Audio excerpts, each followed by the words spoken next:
Enjoy this Wild Soul Gathering production.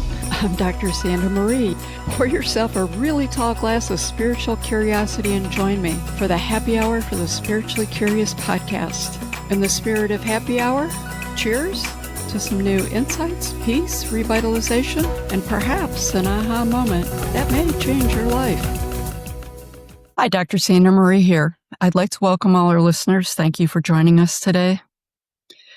My question today is, what if the most difficult seasons of your life weren't the end of the story, but the beginning of your transformation?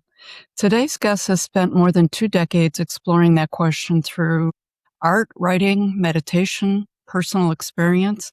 In her new book, Caterpillar Soup, Memoirs of a Butterfly from the Caterpillar's Perspective, chronicles a 20-year journey through grief, awakening, creativity, and healing, inviting readers to discover how life's greatest challenges can become catalysts for profound change. Please join me in welcoming artist, author, and transformational guide, Ellen Benfatti, to Happy Hour for the Spiritually Curious podcast. Welcome, Ellen. Hi, Sandra. It's so nice to be here. I'm so excited to be with you today.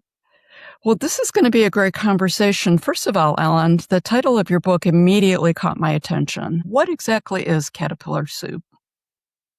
Well, it was a way to hopefully grab a potential reader's attention. Number one, what is Caterpillar Soup? And I started to recognize as I was going through my transformation that everything was a big soupy mess. Like everything in my life became very messy. Old structures were falling apart. New structures that wanted to emerge were difficult to integrate. And at times I felt like, am I like losing my mind? And I just came up with the idea of Caterpillar Soup during a meditation. I follow a teacher and he used the word caterpillar soup when he was talking about going within and coming into your self-realization or your embodiment. He actually said something and he said, we're all just worms and sometimes it feels like we're caterpillar soup. And I went, that's it. That's the name of my book. And I had always said that to Source. I was like, I'll know it's time when you give me the name, because I had been recording and writing for decades. And I was like, but I didn't know it. And it seemed like it was just a lot of moving parts. And I had gone to, when I first came into Sedona, I had gone to a metaphysical shop and was talking to a reader there, a psychic reader. And I never really do that kind of thing for myself. But I thought, you know what? I like this person. I'm going to see what they have to say about me. And he actually told me about my book. And he says, you're going to write a book. And he says, and you're going to feel like it's disjointed. You're going to feel like it just rambles on to different things. And he goes, but keep it that way. It's meant to be that way. And so in the back of my mind, I always had that lingering, that thought that, let it ramble, let it go in and out of different seasons of my life and not necessarily chronologically. Well, that's really sort of a fascinating background. So your book isn't written from the butterfly's perspective. It's written from the caterpillar's perspective. Why the caterpillar's perspective? Well, I think the caterpillar does all the work. So, the caterpillar has to, first of all, I did a little research on the butterfly before, I published. And fascinating creature. Very. And there's male and female butterflies. I always thought of a butterfly as female. They actually are male and female. So you can have male butterflies and female butterflies. I did not know that. I know. I guess I never thought about it. Me either.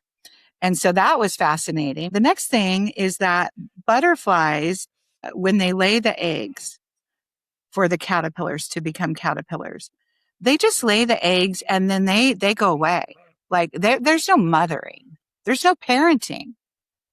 And so as I was doing my research, I was like, that's kind of how we feel as humans. We drop into this reality and we're just kind of like we're given parents. And some of us have good parents. Some of us might not have the best. We might have had very hands-on parents that were like very nurturing. I came from my mom was a single parent and she was working all the time and I had all the freedom in the world. Right. So there were just these nuances. And as I was doing my research, once I had decided what I would call the book, I was like, well, I know that I want it to be about transformation. What better, character than to have caterpillar to butterfly? But what I started to recognize is that the caterpillar instinctually knows when it's time to start making its cocoon. I call it creating its hammock, its sleeping bag, its caterpillar sleeping bag is what I call it, the caterpillar hammock. And then when the caterpillar goes into that cocoon, everything starts to melt, really. Everything disintegrates and is reconstructed. The DNA structure, everything is restructured. And I started to identify that as that's what it feels like when you come into awakening. I see it as 4 stages. Something happens that awakens you suddenly. Usually it's an event or a series of events. Then there comes the surrender. So the caterpillar wakes up and it's like, I need to get building my hammock, And then the caterpillar goes into the hammock to the sleeping bag. And then it's like, it has to surrender. There's struggle in there. It's like, can you imagine? You're in this tight little space, dark, you start eating your own innards. I mean, it's crazy town. So, and then the next stage is embodiment. So then the caterpillar has to fully embody itself as a butterfly and then emerge into what you might call ascension, right? And the butterfly doesn't live very long. The stage of the caterpillar is much longer. There's a section in my book that I talk about when I was 8 years old, I moved to Hawaii. My mom had remarried and my stepfather was a Marine. So we moved to Oahu and I had gotten a banana seat bike the Christmas before. Remember that? Yeah, So that was like super cool present. Like the 70s, right? So I had my banana seat bike. And so, of course, we moved, I think it was pretty much spring, summer, like moving into summer, spring, something like that. So I never really got to ride my new bike. Anyways, everything was shipped over to Hawaii and we were waiting for housing to be built. It was brand new housing being built, base housing. And when we finally moved in, it was the rainy season. So I put my bike, I couldn't ride it. I put it on the patio. And then as rainy season dried up, I went out to want to ride my bike. And there were hundreds of caterpillar cocoons, butterfly cocoons on the spokes of my wheels. Wow. Hundreds of them. Every single spoke had a row of them just hanging. And oh man. Well, I knew I couldn't ride my bike now because if I did, they would all die. So even at that age, I was very empathic and I was like, okay, well, I'm not going to ride my bike. Well, there was this little gal next door, a couple doors down, who came over one day and she said, do you want to ride bikes? This was several weeks later. And a lot of the cocoons had emerged but there were still some on the bike. And I rode the bike. And I'll never forget that feeling, of riding the bike and knowing that some of them didn't make it because I was so impatient that I had to ride. But I was an 8-year-old little girl, Right. And so there's just, when I look at my life and I say, that to me is profound, that I would have that experience at 8 years old, and then I would be writing a book about caterpillar and butterfly. So there's so much of my soul woven into this manuscript, really. Yeah, like you can't make this stuff up. I was just going to say that this was in your purview that young and that you had that powerful of an experience. Like you have to think this was part of the mission of this lifetime. Mm-hmm. You described pain as the cocoon in the book. Mm-hmm. Looking back, was there a moment when you realized your suffering wasn't your punishment, it was your transformation? It was a slow drip campaign. Okay. Fair enough. I would say it wasn't until, halfway through this 20 years. I think for a long time, I saw it as I wasn't good enough. There were parts of me that I felt like it was punishment. It was like, what did I do wrong? Why is everything in my life falling apart? Why is my friend so-and-so still happily married and thriving and I'm not, like why me, God? Like, why is my life blowing up? Right. And now I see it as an absolute blessing. And that's what the book is about, the people that wear the different masks in our lives. They're our greatest teachers. And they take us to our highest timeline of love. They really do. And I am so grateful for each of those relationships and the experiences that I had, because it really has taken me to my highest timeline in this lifetime for sure.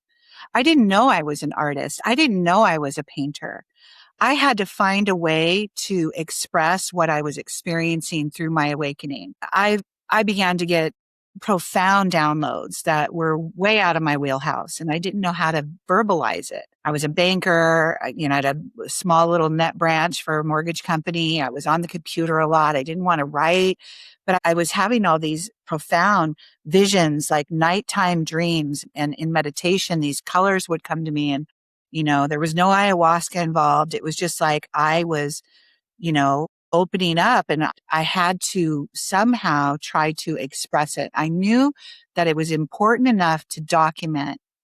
I thought I was doing it for myself, right? It was something I needed to process it because it was so profound, but I also knew that it was important. Like, I knew that I was documenting something important. That's the best way I could say it. So I picked up the paintbrush one day and I started painting. Well, so I do want to get into your painting because that's a whole really cool journey in itself, but I do have a couple more questions about the book. Okay. So I feel like many people listening feel like right now they're in a caterpillar soup globally. Yes. Like, there's just a lot happening right now. So to me, it's no coincidence that this book is coming out and that you're out there having a lot of discussion about it as a vehicle to help people. Mm-hmm. So from your perspective, for these people who feel like they're really in the caterpillar soup right now, what might that stage actually feel like for different people? I can only speak for myself, what it felt like for me. And I recognize that collectively we're waking up. And so it may feel very similar to other people. So what it felt like for me was a tug of war.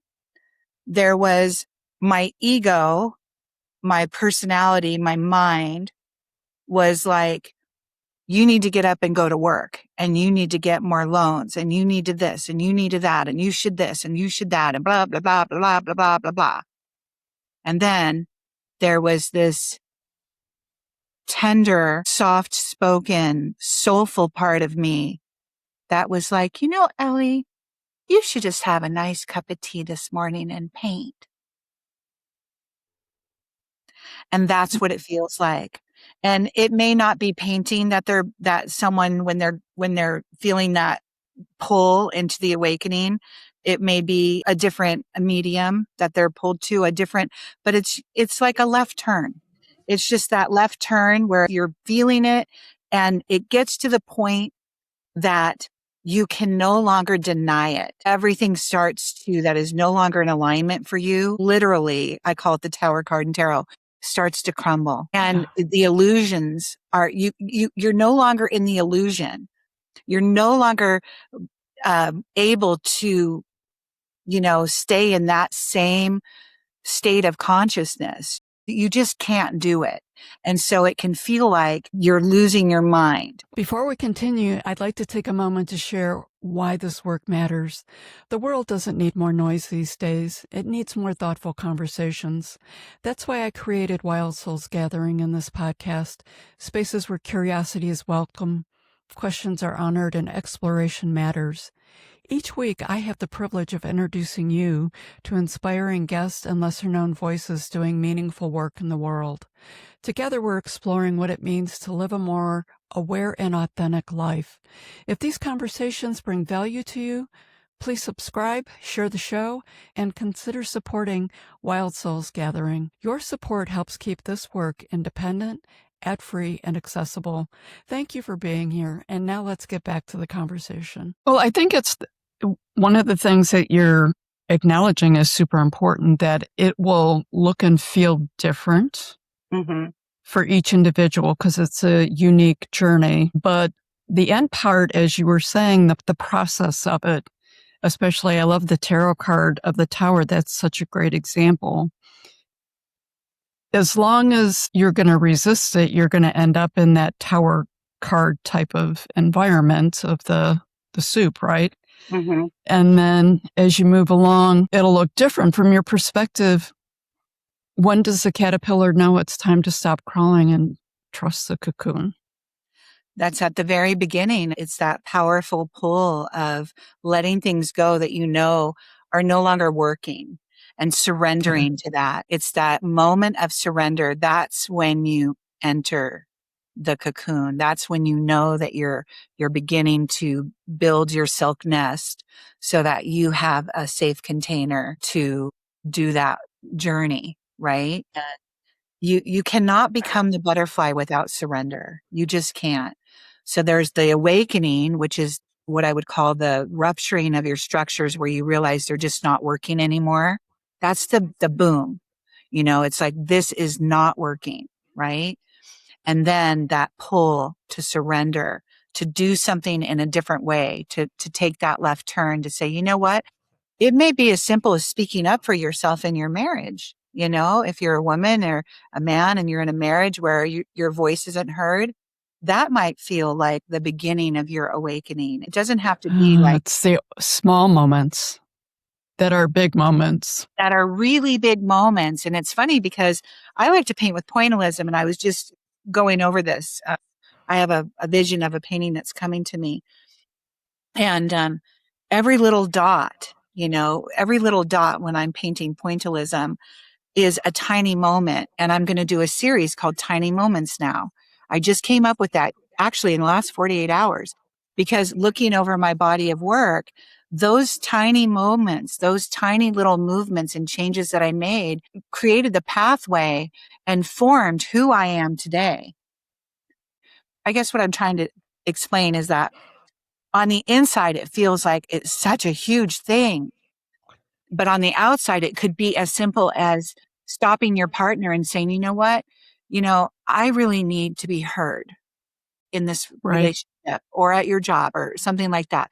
It's really about, this whole book's about the individuation process and coming into and going into your own autonomy, right? And those little things that we have to do. I had never individuated. I got married young, so I just went right into marriage. So I had to, at 37, 38 years old, figure out who I was, because all those structures had broke down. I was no longer, wasn't identified in my career as a wife, as a mother, as, all those things, all those structures began to crumble. Right. People underestimate the ordinary moments in life and in the small interactions that could have such positive impact, for sure. As we were talking before we started recording, you had mentioned a very brief conversation that you had with some, I'm using air quotes, random man. Yes. About your life, or what ended up being the book. And basically, this stranger who passed through your life, who probably had a 5-minute conversation with you, changed your whole life. Yes. And he probably doesn't even recognize it. And I think that it's really important to remember and for people to recognize that we do make such differences in ways that we don't know many times, and that you just have to trust with that. Yeah. And that's kind of how in this process, because it is very much connected to my creative process. When I got like my first vision, it was an angel that came, and I was at a Reiki ceremony. I was getting certified as Reiki level 1. I had this vision of this angel that came and stood in front of me, and this angel blew on my feet. It was neither male nor female. And as the pink pixie dust went up through my body, it erupted into red, blue, and then purple, spiraling above me. I was very moved by it. I've never felt so much love in my entire life. And after that, it was so profound. Everyone in the circle, our eyes were closed, but afterwards they were like, whatever happened for Ellie was pretty big. We all felt the energy of it. And my Reiki master teacher said, I really think that you should write that down, or you should draw it. You should do something with that, Ellie, because you don't want to forget that moment. And I remember looking at her going, Wendy, I don't think I could ever forget that. That is transformative. That is like the biggest thing that's ever happened to me in my whole life other than childbirth. But she was like, I think you should. So I did. I drew it out on a sheet of paper. She had computer paper and markers and things. And that was the first tiny moment for me. So when we talk about these tiny moments, that tiny moment where that man that I met who said, you should write your book about your life. You never know who you might help. And it changed the way I felt about it. Because before I was like, I don't want to just talk about my life and myself. Like, who am I? So he became an anchor. That voice became an anchor in the moments where I didn't want to take another tiny moment, when I didn't want to do another, write out another sentence or speak another paragraph into my book, right? What I have to say isn't important. But his words became very important because they became a lifeline for me in the moments that I was discouraged. And my painting became that for me. So during the process, I used painting as a vehicle to move me forward in my journey without even knowing that that's what I was doing. They were just tiny little moments that I felt were very selfish at the time. Yeah. That's interesting. And that's so powerful. So you've mentioned your painting and the colors a few times as we've been talking. So let's just move on to that. So Ellen, you didn't begin by writing your story. My understanding is you painted it first. I did. Was the color able to express something that the words couldn't? Can you help us understand that a little more? So in the beginning, when I would get like the vision of the angel, I would try to paint the angel, and I didn't know how to paint. Okay. Wow, And that so surprises me. You have such beautiful things on your website. I did not know how to paint. I didn't know I was an artist. I didn't take art lessons as a child, or I didn't choose art in school for electives. I had one drawing class in the 8th grade, pencil drawing. I mean, I did not know I was an artist. So as I awakened, the gifts came online, and this was a burning desire. Like I was like, I have to figure out how to translate what I'm seeing somehow. And I don't want to write it. So I'm going to try to paint it. And in my quiet time, I would always hear, Source say, Holy Spirit say, just keep painting, Ellie. So I started painting. And for about 3 years, I was trying to paint what I actually saw. And they were not coming out so great. And so one day I put my paintbrush down and I said, okay, all right, we've got to have a conversation here. So I'm talking to God and I say, look, God, I need to sit you down here. we need to have a sit down conversation, because I love what you're giving me. I love I love what you are showing me. It's way like so profound.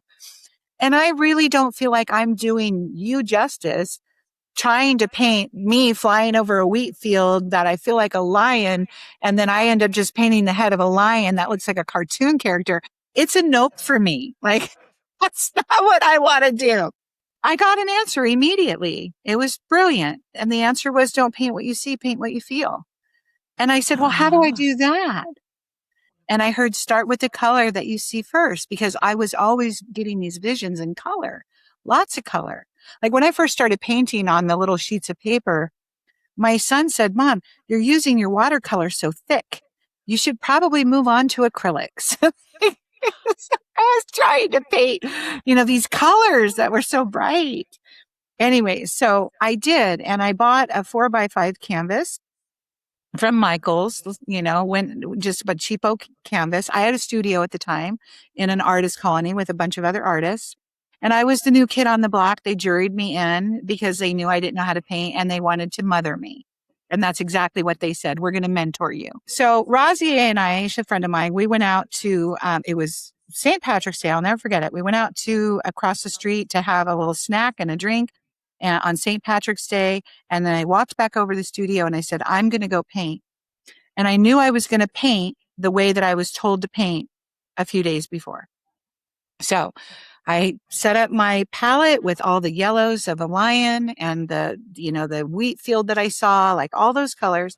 And I just put my music on and I painted it. And I looked at it afterwards and I went, well, that was a waste of canvas. And I left just so disappointed. I went home. I came back the next morning because I felt like this nudging, go back, the excitement of like Christmas morning in my belly.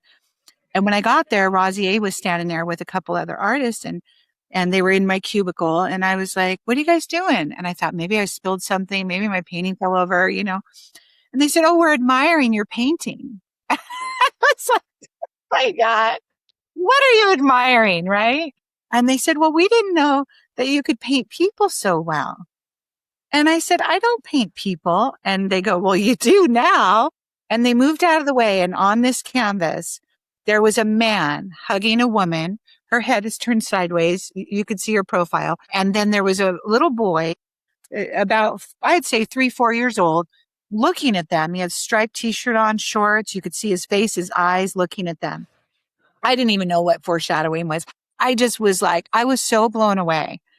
And from that moment forward, I just went back and I said, okay, I had already documented the dreams in the other paintings. I was just like, you know what?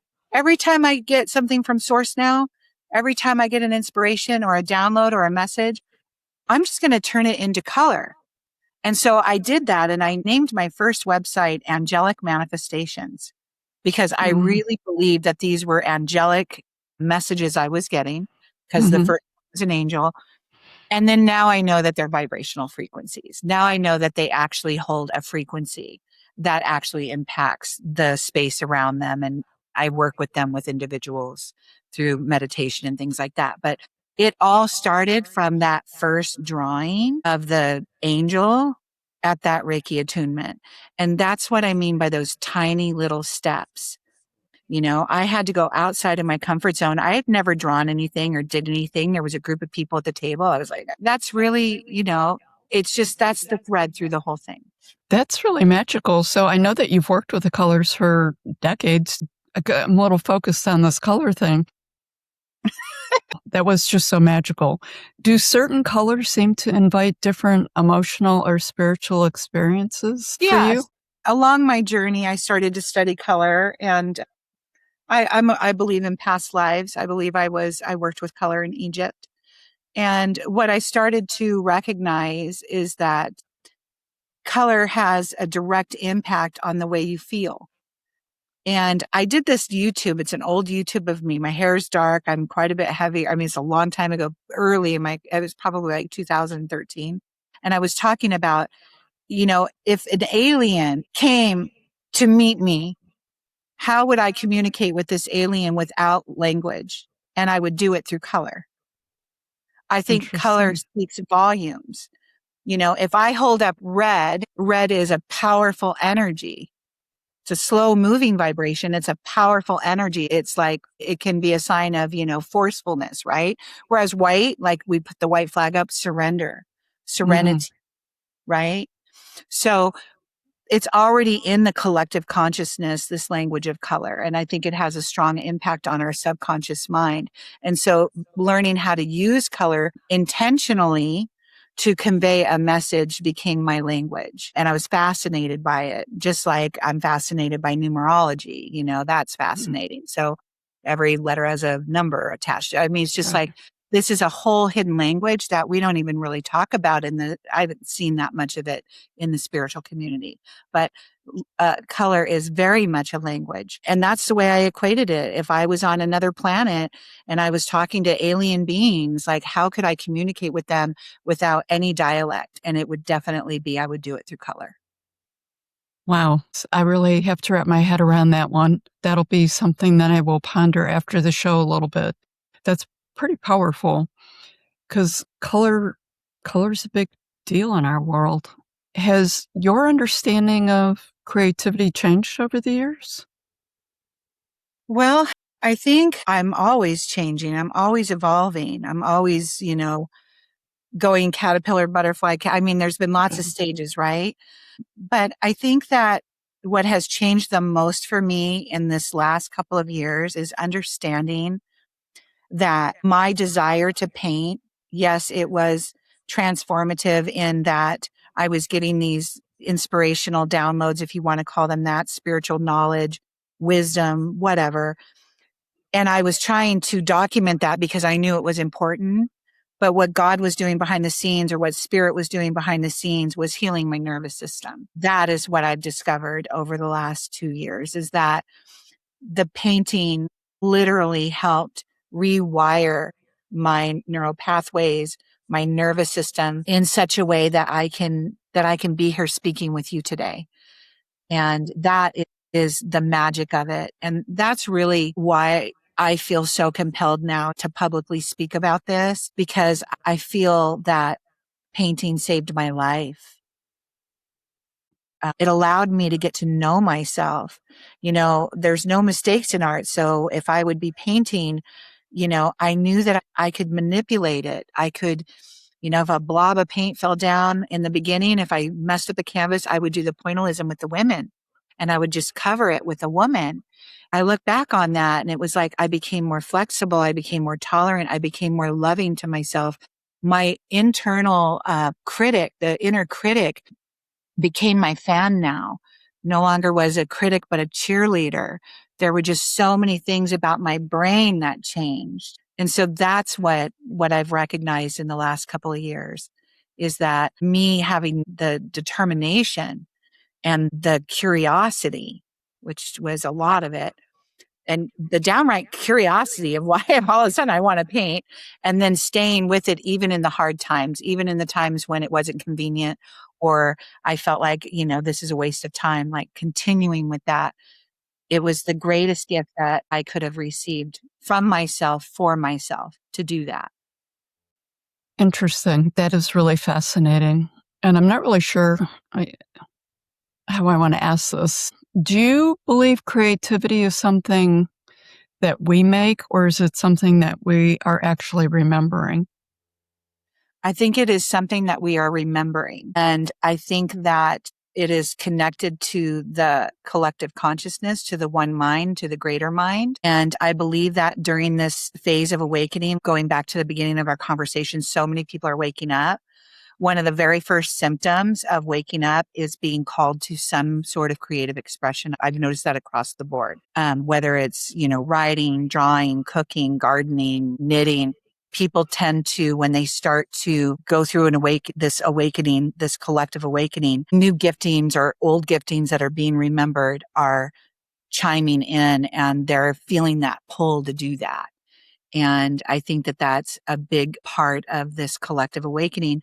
Going into the age of the artist, what I was taught by my first guru is that the age of Aquarius is the age of the artist. And so the byproduct of this human awakening, we're all coming into one giant butterfly, in my opinion, that's what I've been shown, is going to be all these magical gifts that we all have that have laid dormant, that are going to come up and be seen. We're going to have so much free time on our hands because the technology is going to be so advanced. We're not going to be working like we used to. And so these gifts coming online are going to be for all to see, and we're going to have lots of time to do it. And so I do believe that they are part of our innate nature, and our chakra grid opens and we're operating from all 144,000 nadis, then we are going to illuminate, and we're going to illuminate through our gifts. And we're going to share those gifts openly with one another. And it's just going to be a beautiful, beautiful coexistence together. That's what I believe. Well, that's really exciting. I have heard a lot of people talk about things are going to free up for us as AI and different technology sort of picks up the mundane, and more resources will be available for us to really just live and experience life in a different way. So that would make sense that our other areas would turn on and we'd be able to experience them, because we're no longer coming from that survival mode type of thing. Yeah. And that's another thing, like coming into, out of that survival mode is really part of that whole caterpillar process. That whole going from butterfly, stepping out of that fear and trusting the process. So that's a big part of it. Yeah, I would totally agree. And it feels like, there's a lot of energy out there that is really challenging us with the fear. It feels like there is an area out there that keeps upping the bar with the fear, which I feel in the end is going to be enough for people to say, no more, we're done with this. That's why I believe the creative process is so important, because know thyself, know thy neighbor. And I was given that download, almost 2 decades ago. Know thyself, know thy neighbor. When we are connected to our own gifting and we're operating from that place of self-discovery and allowing, the collective one mind influence us in a way to bring forward some creative project. And it really does help to mitigate that fear. And when we look at the world and we look at war and we look at, competition versus cooperation, it's all fear-based. If I'm afraid of who I am, I'm going to be afraid of who you are. And so the creative process can be a place of self-discovery, to love yourself, to go from that inner critic to that inner cheerleader. Because when we can be our own cheerleader in a loving place, and we're no longer afraid of who we are, we're not going to be afraid of our neighbor. And that builds a bridge to more tolerance and flexibility. I remember early on painting with these bright colors. I did lots of art walks, and back then, it wasn't popular what I was speaking about and painting. And I had this one gentleman who was very angry about one of my paintings. And I said, what is it about it that rubs you? And he said, it's just too bright. Those Goodness. things made me curious. Like how, I mean, Yeah. yeah, Why such a response? Yeah. exactly. That's what made me curious. Yeah. About finding out what it is inside of us as people that makes us have an aversion to a color. That's it.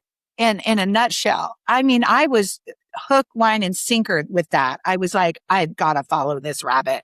And I mean, he was downright in my face over it. It's like, Wow. look, Well, it buddy. sounds like you followed the rabbit very well. That's pretty fascinating. Mhm. So is this a chicken egg statement? If I ask the question, do you believe healing makes us more creative, or does creativity help us heal? It's both. They're Yeah, It's like, I see it as the infinity sign. They're a right. cycle of the caterpillar and butterfly. The butterfly lays eggs and then she dies. And then the caterpillar goes, I mean, it's just this complete cycle of this transformation that just keeps repeating itself. It's so beautiful. So I have a question for you. If your life today were a painting, Oh what my. colors would it contain that weren't there 20 years ago? Wow. That's a very creative question, Sandra. I have to think about it. So what colors would be there now that weren't there before, right? That's Correct. the question. Okay. So interesting. I would say that in the beginning, I didn't paint with metallics like golds and silvers and opalescence and that kind of thing. And as my work progressed, I started to include more of that in my work. And it's very subliminal. So I put it on the canvas before I lay on the brighter colors. And it's there completely as an energetic gateway. And I would say that would probably be a good depiction of where I've gone in my life. It's our subtle presence that has the biggest impact. And that's why it's so important that we are in harmony with ourselves.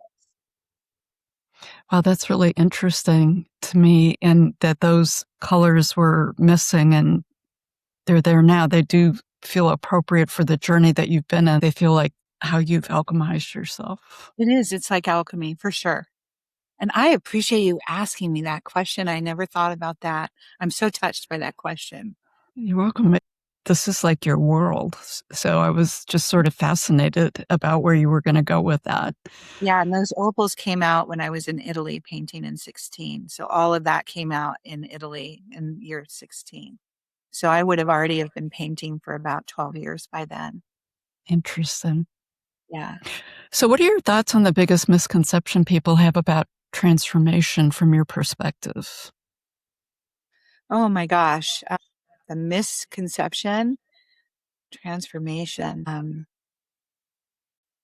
I guess that's a hard question. There's a lot of misconception collectively. When I started going through transformation, everybody thought I was going crazy. So there's that misconception. When you start coloring outside the lines, when you say, you know what, I'm going to do it this way, not everybody's a big fan of that, right? So Right. that's one misconception, I think, that you're not going to be integrated back into society. I think that is a misconception, that you're going to be flying solo for a long time and you're never going to feel normal again. I'm here to say, if normal is a word, you know what I'm saying, integrated back in. Absolutely. Because there's a Absolutely. phase where you're very much excluded. But that's And part of the work. it is part of the work, and you need to be. Correct. That isolation is super important to do the inner work. So I guess that would be, for me, a misconception was, I was like, God, am I ever going to be part of a group again? Am I always going to be like the one on the outside? Because I was transforming in such a way that I didn't fit anywhere.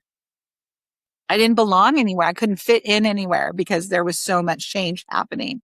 But anyways, I would say that might be one thing that I would say. And I'm here to tell everybody, the good news is it will integrate all in, and then you will be rewoven into the tapestry of life. And I wrote this poem when I was in my 20s called Tapestry, about gold, silver, bronze, and red. And I'm thinking about it right now.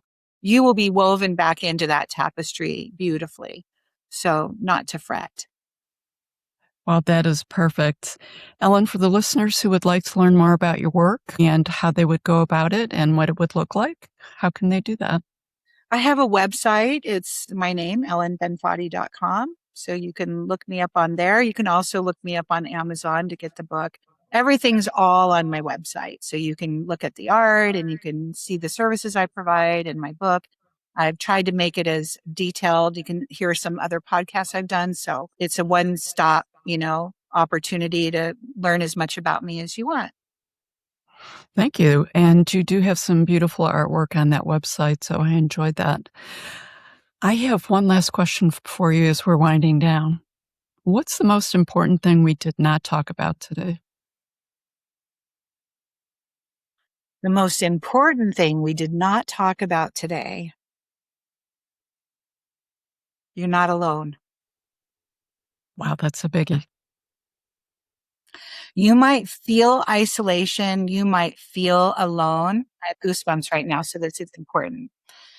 You're not alone. You have an entire team around you as you go through this whole caterpillar experience to butterfly. You have ancestors lined up behind you. You have angelic beings. You have your guardian angel. You have source, God, the creator of all that is, that all will ever be. You are so supported through this process, and you are absolutely not alone. Well, that is a perfect way to end the show. Ellen, thank you for sharing your story so openly and for reminding us that transformation isn't always graceful or immediate. Sometimes it asks us to sit with uncertainty, honestly, to trust the process, which can be really difficult, and discover parts of ourselves that honestly we never knew existed. I appreciate you joining us today and sharing your journey with our listeners. To learn about Happy Hour and the latest at Wild Soul Gatherings, you can go to our website, wildsoulgathering.com. And to everyone listening, thank you for being here. Until next time, thanks again, Ellen. Thank you so much, Sandra. I really enjoyed my time with you today. Thank you for joining me for this episode of Happy Hour for the Spiritually Curious podcast. If you enjoyed today's conversation, please subscribe to the podcast and follow us on YouTube. And if you'd like to explore these topics more deeply, visit wildsoulsgathering.com, where you'll find free resources and guided practices designed to support your own journey of curiosity, healing, and personal growth. This is Dr. Sandra Marie, sending each of you peace and love.